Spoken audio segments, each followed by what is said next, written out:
Do you know what's the #1 city in the investor's mind when it comes to real estate here in Europe? Well, stay with us. We'll be sharing with you exclusive results for the GI Barometer in the third quarter of 2025.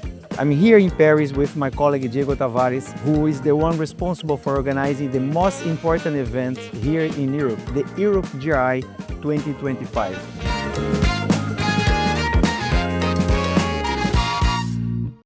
Diego, it's a pleasure being here with you today. Let's talk about the results of this GI Barometer. It's something new of the GI Institute that we have been doing in many countries, and now we are doing this in Europe as well, to understand the sentiment of the real estate industry here. And the results were quite interesting, right? Right. It's very nice to have this barometer, Gustavo. Our members have been asking for some data. Well, when it comes to the results, when I look at the data, I see some slight difference from the perception from last year. Now, 49% believe that the economy will remain the same, which is different from the pessimism that I felt here 12 months ago. But I want to highlight that 73% of the companies and the executives answering our survey said that they are expanding their business in the region. Quite interesting, right? It's very interesting, Gustavo. The funny thing is that 63% of the companies, they think that they will have good or excellent results themselves. But when it comes to the market, this number drops to 46%. So everybody or most of them thinks that they're going to beat the benchmark. That's very good. They have a very strong self-belief, and we like that. Yeah, of course. Gustavo, talking about asset classes, residential, no surprise, on the top of the ranking, followed by alternative assets, and this data center has a strong interest from our members on the third position. In terms of commercial real estate, is not very optimistic. Logistics, retail, and the last one is office. What's your thoughts about that? Yeah, you said it right, Diego. Resi has been very strong, multifamily, single family, even the alternative asset classes that we see, there's a lot to do with student housing, senior living. So Resi is on the top of the institutional investors here in Europe and the private active funds in general as well. At the same time, what I would say is that if I could bet in 12 months, when we sit here and we read the results, I do not think that office will remain on the bottom. Simply because when you look at the numbers in the US, we see more and more money, fresh money, even money coming from the banks being lent for those that are going for office acquisitions. Of course, the US and Europe are different markets, but a lot of the trends happening in the US usually will be similar in Europe in the future. So I like to think office is recovering gradually. I think so as well. For sure, we will see some investments there, some good opportunities in the market soon. Gustavo, now answering your first question, which city is the most attractive? Whoever picked London is wrong. Madrid is on the top of the ranking, followed by London, Lisbon, Milan, and Paris. Not really completely surprised for me, I must say. I have been to Madrid for the last 5 years in a row, and the volume of new investors coming to the region is quite interesting. And the winner being Madrid, I think is just a symptom of what we have been seeing in the real estate market.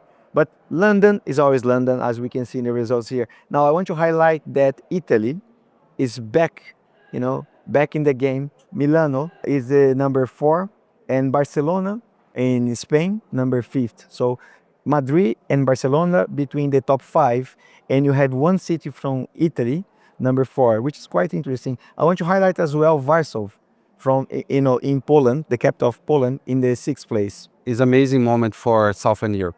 Yes. As we can see in many of our meetings, there's a strong interest on the region, and this shows in our barometer. It's great. I don't know if there's any link to that, but when you look at the stock markets in those areas, they are different from the most traditional markets like Germany, right? Yes, for me, Germany is a big surprise. There's no German city in the top 6 on the ranking. So it's a quite surprise for me. Everyone knows that there are a lot of distressed assets in Germany at the moment.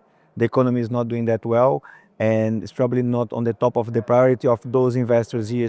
But I would say that there are some investors, especially from the Gulf countries, that have been there and have been saying that actually there are good opportunities for investments in Germany as well, but maybe they're talking about large investments, and in the survey we didn't pick up that. Yeah. Let's see in the next quarter what's going to be the results? One thing, Gustavo, maybe that is reflecting here is the tourism, right? As we know, after COVID, the hospitality side has come really strong to the market and probably is reflecting some results here on Southern Europe. Now, we have a lot of questions. We ask about 20 questions to the members. Coming to the end, we're going to talk about two more pressuring issues that is impacting the real estate market. But if you want to have access to the full survey, don't worry. You have a link here in the description of the video where you can find all the details and with all the information that you need. But when we ask them about the key challenges impacting the real estate industry right now, they say that the first one is the approval process and the relationship with the government and authorities. The second one is the construction cost. 49% say that this is really high at the moment. And also lower returns is about 40% of them are mentioning that the returns are quite low, which linked to the cost of construction and the challenges of the industry itself. Diego, how do you feel about these numbers?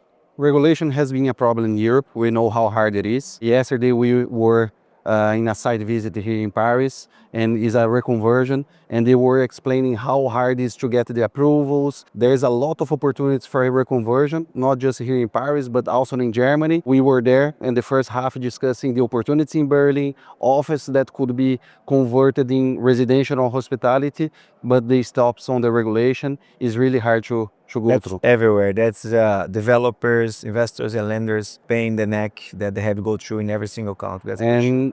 And money has been hard as well.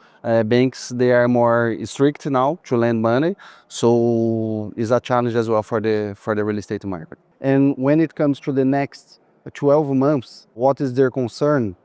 Political risks is on top priority, followed by geopolitical issues and a weak economic situation that we are going through. Yeah, it's funny enough that as a real estate leaders, our members have to worry about so many things. They worry about construction costs, hiring costs, finding money, etc., etc.